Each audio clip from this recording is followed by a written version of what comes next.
Respected elders, my dear brothers and sisters in Islam, Assalamu alaikum wa rahmatullahi wa barakatuhu. I hope and pray that each and every one of you are well, inshallah, and are making the most of Ramadan. Alhamdulillah, we are over a week past Ramadan. Time feels like it's going by so quickly. So inshallah, I make dua that each and every one of us can benefit from the rest of Ramadan that's with us, and we can try and capture the most of these blessings, as much of these blessings as we can of this blessed month, insha'Allah ta'ala. Once again, I would like to thank each and every one of you for joining these sacred texts Ramadan program. I hope it has been beneficial for you. It certainly has for myself. And inshallah, I make dua that our teachers can continue to provide these reminders and these talks and lectures, inshallah, in the coming few weeks and in the next few months and years, inshallah ta'ala.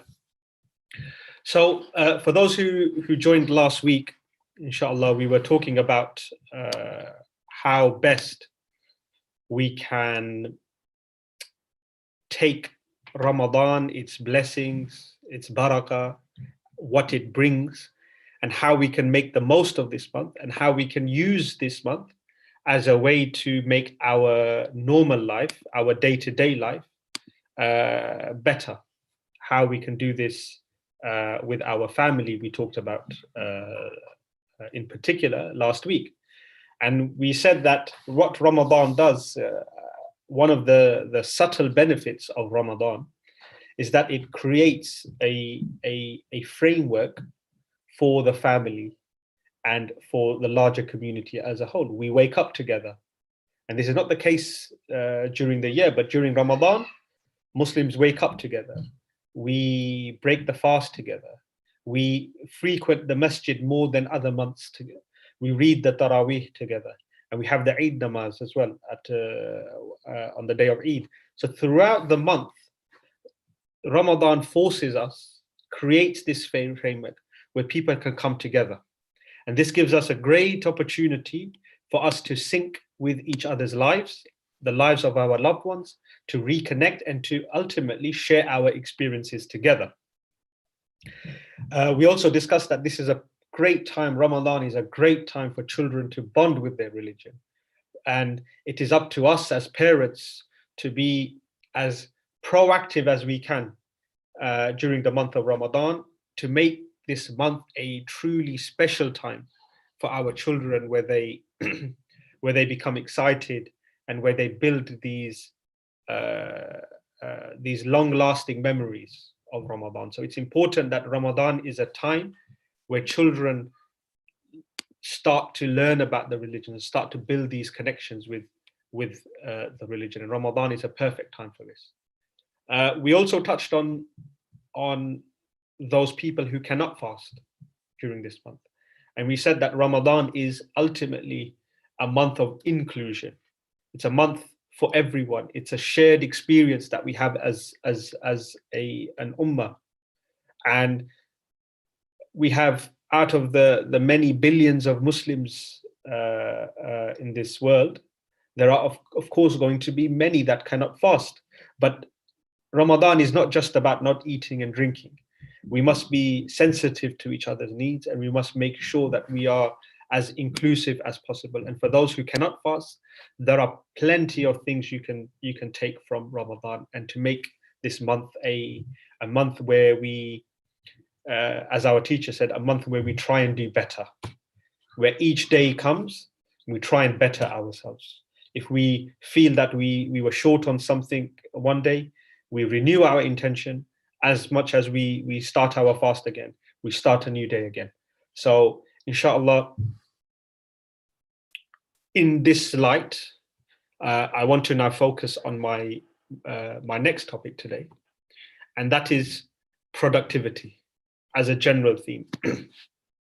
How can we be more productive during the month of Ramadan, especially when we're talking about work life, if we're talking about studying, if we're talking about social interactions, whatever it may be, whatever you may be doing, how do we stay productive during the month of Ramadan?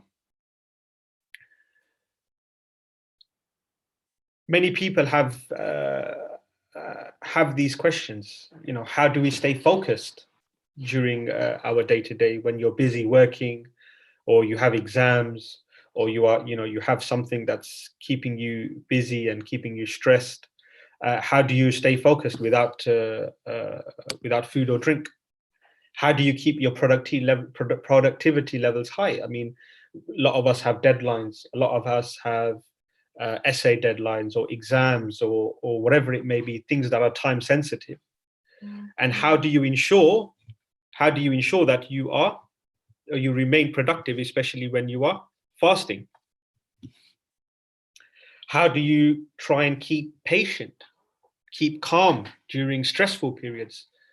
People who are going through, exams or work or whatever it may be, day-to-day life, and are going through stressful situations. When you're fasting, sometimes these can be exasperated, and you may become more snappy, or you may start getting more angry, or you lose your patience a lot quicker. So how do we stay patient? How do we stay calm? And up to ultimately, how do we not lose Ramadan as well?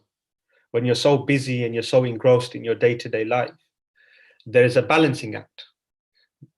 How do we continue to do what we do and what we have to do, day to day? But how do we also ensure that we do not miss this month, that this month doesn't go by? We are almost we are over a week has gone in Ramadan, and it's gone so quickly. And how do we try and make the most of this month and not regret when this month goes away, not regret that we didn't do enough? It's difficult, it's without food or drink, it's easy for focus, energy to slip, and this can prove quite challenging for Muslims, especially in office or work environments or study environments. But with a few, inshallah, with a few changes and maybe a few adaptations to behaviors, to priorities, inshallah, you can still get plenty of productive work in, whether you're working or studying or otherwise, having a busy day, juggling many different things, inshallah ta'ala. And a lot of people do say that Ramadan does change their focus in a way, and in many ways it does make them more productive. People tend to do more ibadah during the month of Ramadan. People tend to get more done during Ramadan. People still work, people still study, people still have exams, but during the month of Ramadan, you just, the barakah of this month, you always get more done than you would otherwise do. So inshallah, I'm going to spend the next 15-20 minutes or so, inshallah, just going through some really practical steps on how we can try and stay as productive as we can, inshallah ta'ala, during this month. So the first thing is to plan your day. As with all things, especially matters of religion, everything is judged by your intentions. And as we start the fast every day, we make the dua that we are fasting this day. So we when we wake up, we have an intention that we are going to fast. And just as we do this every day during the month of Ramadan, this is also a good time to plan your day as well in advance. Keeping your mind occupied is difficult while you are fasting. You start to lose focus. So carefully planning your day and deciding ahead of time what you are going to focus on, what you are not going to do, how to manage your day. This is a great way to keep your momentum going. With the right intention, also, my brothers and sisters in Islam, it's key to note that with the right intention, your work, your study, everything that you do is as important as worship. It's as if you are worshipping with the right intention. If you are working for a better life, to provide risk for your family, and you're doing it in a halal way, and you have this niyyah that you want to help others, whatever it may be, if you have a sincere intention, then this is rewarded. If you are studying and your intention is that you want to pass your exams so that you can study further and you can perhaps get a degree or whatever it may be, which can assist you in the future, then this is also reward. Whatever you may be doing, you can still, it is still considered a form of worship. So worship is not just simply praying salah or reciting the Quran, whatever it may be. With the right intention, even working, even planning your day in advance is a form of ibadah. Try to plan your day early. So whilst you have a bit of energy, try and plan your day, or plan your day the evening before, and try and stick to your plan so that inshallah you can manage your time better during the day. Also, in addition to keeping a plan and keeping lists of what you're going to do, etc., also put in there time for rest. Make room for downtime.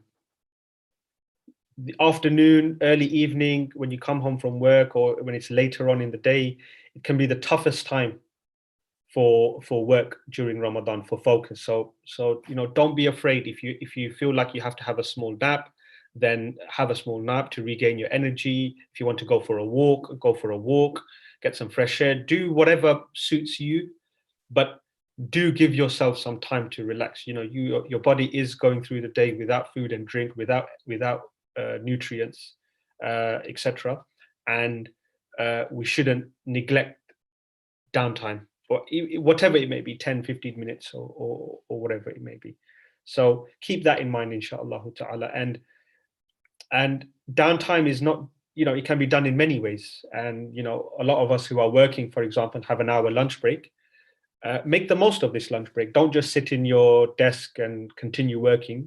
If that's going to result in you being more tired later on, take the break, go for a walk, maybe go and listen to a podcast. There are many speeches, many things that are going on in Ramadan. Take some time out, have a small nap, whatever it may be. Make sure that regularly during the day you are refreshing yourself or re-energizing yourself, whatever, however that may be. The next is, don't skip the suhoor, the sahar, the morning meal. Effectively, there are two opportunities to eat during Ramadan. That is the suhoor and that is the iftar. And whatever you can get between iftar and suhoor, whatever you can sort of cram in. It can be quite easy to skip. A lot of people, I know, they struggle to wake up for the sahar. And doctors advise that it is extremely important that you don't skip this meal. And the choices that you make when you're making your sahar will affect your energy throughout the day.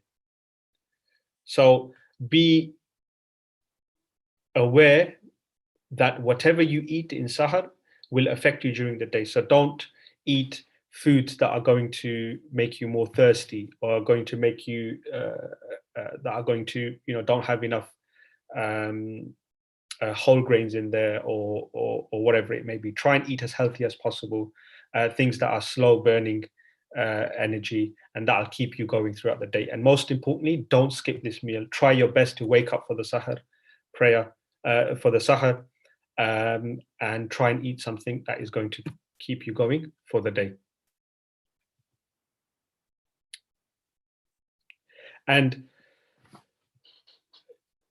on this theme of being productive, and as I mentioned before, there are many places and many opportunities where you can do specific acts of worship. It doesn't necessarily mean you have to sit at home and you have to pray the Quran at a certain time, and etc. So you can have ibadah, you can carry out acts of worship all throughout the day. So you can be productive as well in your ibadah. Yep. So we shouldn't be wasting this opportunity. If you have spare time, for example, if you are walking, so keep dhikr or listen to something that is beneficial after you pray your salah, rather than just getting up. Perhaps sit down for a bit, for a few minutes, make dua. If you're out and about, read a few pages of the Quran, memorize something, give yourself a goal, a task, learn a dua, giving charity, whatever it may be. You can do these things throughout the day.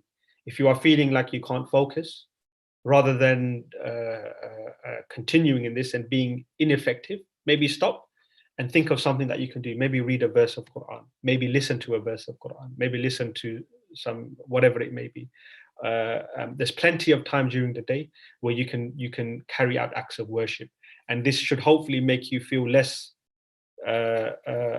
guilty, or make you feel demotivated that you're spending too much time working and you're not doing enough ibadah.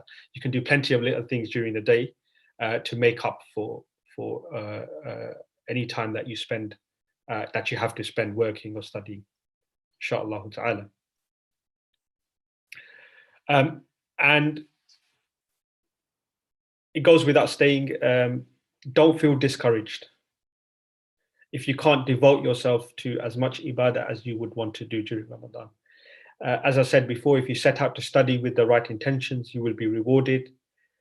And it's important for us to, as we start each day, to renew our intention. If you are studying, then perhaps intend that if you do well in your exams, your parents will be happy. If you are working hard, renew your intention and say, I'm working hard because I want to earn a halal income and support my family. If you want to, do something specific, you're helping people with the right intention. Innamal a'malu binniyat, that verily actions are ultimately judged by their intentions.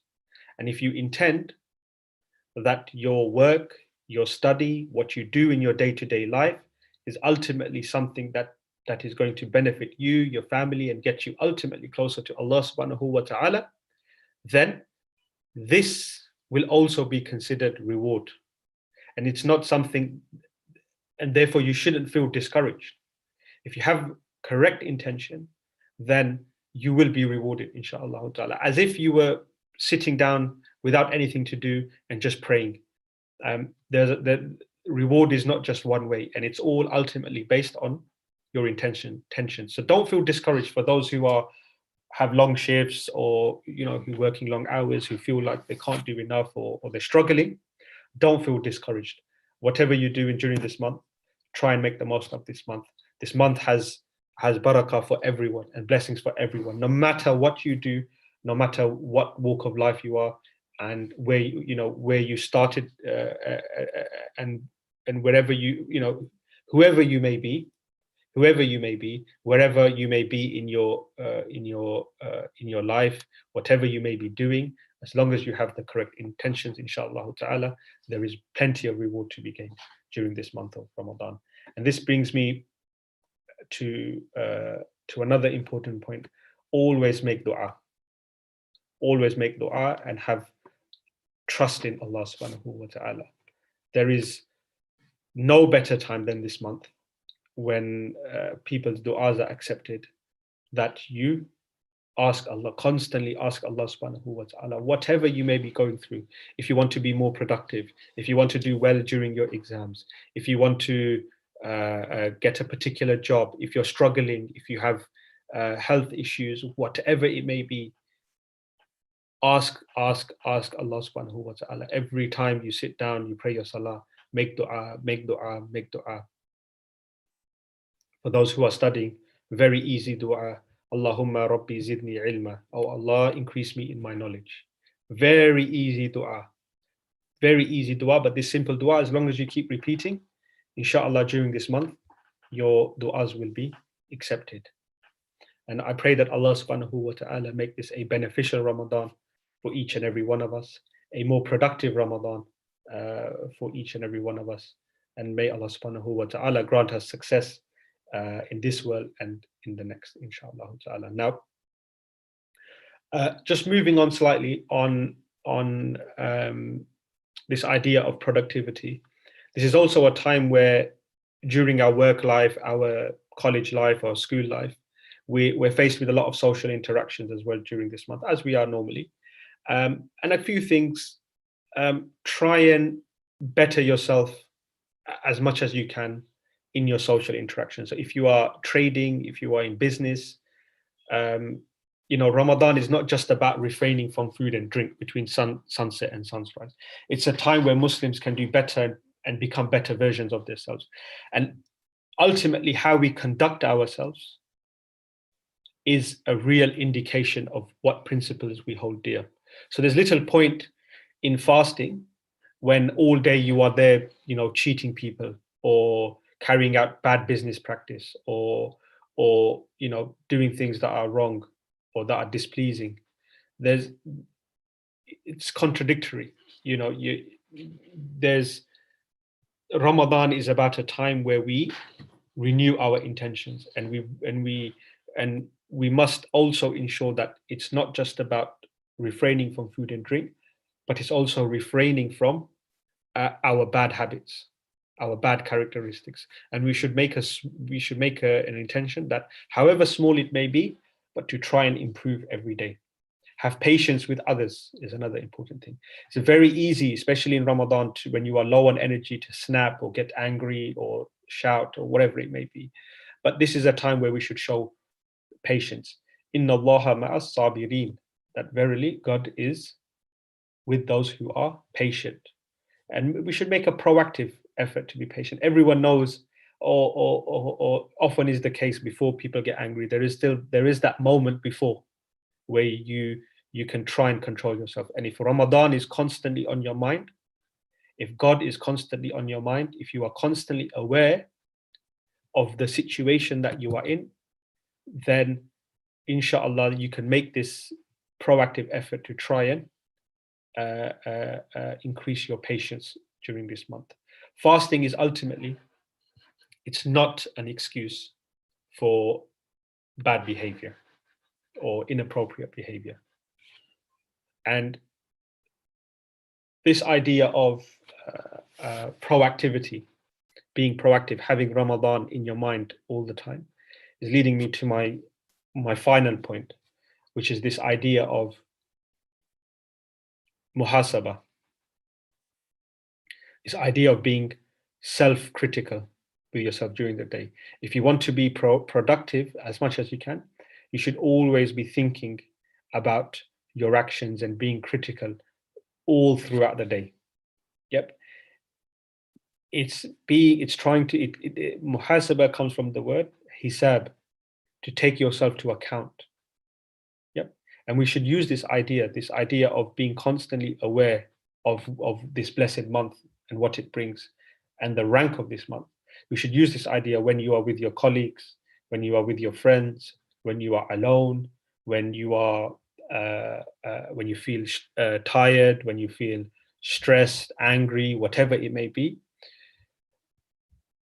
If we are constantly reflecting, then inshallah ta'ala, that will start to build a habit, and your nature, your habits will start to change. Because if in the forefront of your mind is Ramadan, the sanctity of this month, and trying to be a better person every day, then in all of your aspects, in your productivity, in your work, in your study, in your social interactions, whatever it may be, if you have that in mind, inshallah ta'ala, you will see the benefits of that as you increase in your muhasaba, in your ability to be self-critical. Ultimately, we have to understand and we have to realize how we are spending our lives. It's not enough that we find out later on. We find out when we are on our deathbed that, oh, I wish we'd done more. This idea of muhasaba, if we start this idea in Ramadan, trying to be more productive, this skill alone, this skill of being self-critical, if it becomes a habit, then inshallah you will see your habits change to something that is better, inshallah ta'ala. So, my brothers and sisters in Islam, Ramadan is a great time. It's a great time to create productive habits. We should not neglect our nutrition, what our body needs. We should try and make time for the sahar, and make sure that we eat healthy foods during that time. We should try and incorporate Ramadan during our day-to-day life with little things, you know, reciting salawat, or listening to something beneficial, or reciting a few verses of the Quran, or reading extra nawafil. Whatever you can do, however small it may be, just keep something that is consistent, and that you will see start to increase your productivity, not just in work but also in ibadah. Yep, it is a time where people do balance life and religion. Ramadan is a perfect time. You see, and we can all be testify to this, that in Ramadan you do more. You're not eating, you're not drinking, but alhamdulillah, people are going to more prayers. People are in the mosque more. People are giving charity more. People are helping each other more. People are looking out for each other more. People are getting getting more done. People are more productive. People are bonding with each other more. A lot of blessings you see in Ramadan, but you're not eating, you're not drinking, you don't have the energy as you do in other months. So Ramadan shows us, it teaches us this lesson that we can do a lot if we have the right intention and if we have the right mindset. It shows that we can do it. So if we could do it in this month, where where we're not eating or drinking, why can't we do that during the other months when we have the energy? So it's really a time for us to be reflective, inshallah ta'ala. It's a time for us to constantly be self-critical and try and use that as a way to start forming better habits, inshallah ta'ala. I hope that these few points have been beneficial, inshallah ta'ala. If there are any questions, then I'll take any questions. If not, then inshallah we can call it a day.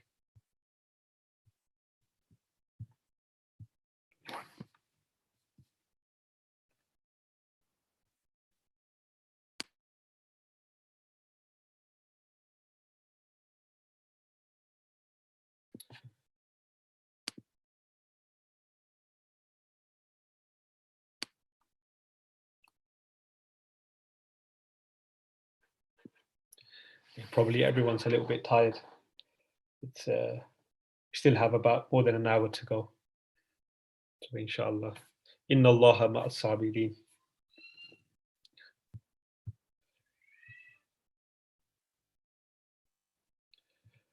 No, I don't think we have any questions today. Inshallah ta'ala. I pray that each and every one of you stay focused and keep being productive and increasing your productivity levels. Pray that Allah subhanahu wa ta'ala accept all of our efforts. And I pray that Allah subhanahu wa ta'ala allow us to have sincere intentions in whatever we do, inshallah ta'ala.